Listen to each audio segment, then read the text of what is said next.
Installation punch list and walkthrough isn't as big a deal as it sounds. So most jobs we do are a day job.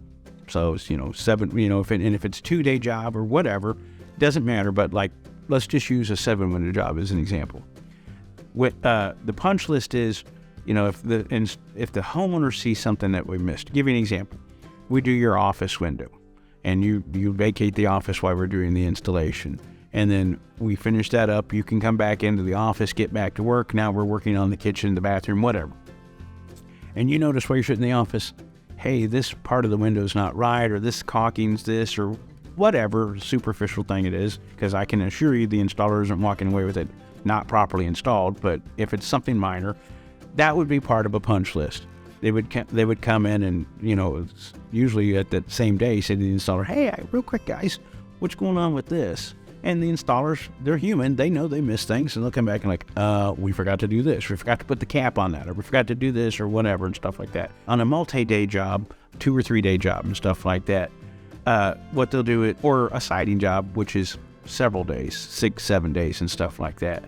A punch list is just give you an example. They do the front side of the house, and the customer, for siding, and the customer doesn't have their address back up or their mailbox back up. And so the next morning they're going to have a punch list. Now, you can do it on paper, but most people will just simply talk to the installer and say, hey, I had an address. Where's my address, or where's the mailbox? And the installer will be like, we set it in the garage. I forgot all about it, and we'll get it put up. And they'll get put up the address and then the mailbox or whatever and stuff like that.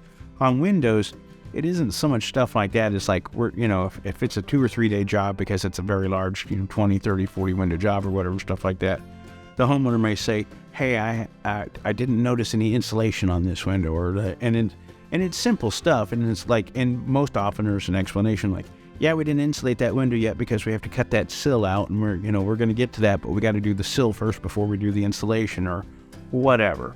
But I mean, most of the time, there's not a lot of policing having to be done here, because this is what we do day in and day out, and we're long term. We want the product to last longer than the homeowner stays in that home. The homeowner's going to go walk around the house with the installer, and we're going to go window to window, inside and outside, to make everything, make sure everything's done to the homeowner's satisfaction.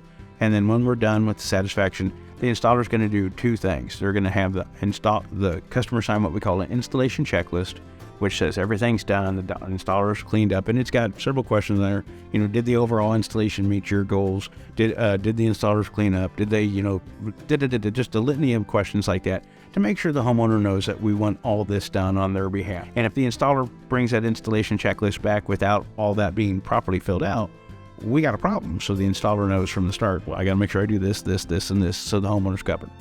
What I'm trying to say is they don't need to panic. We're going to come back out and put the screen on, or do the silly things that we've missed or forgot or whatever.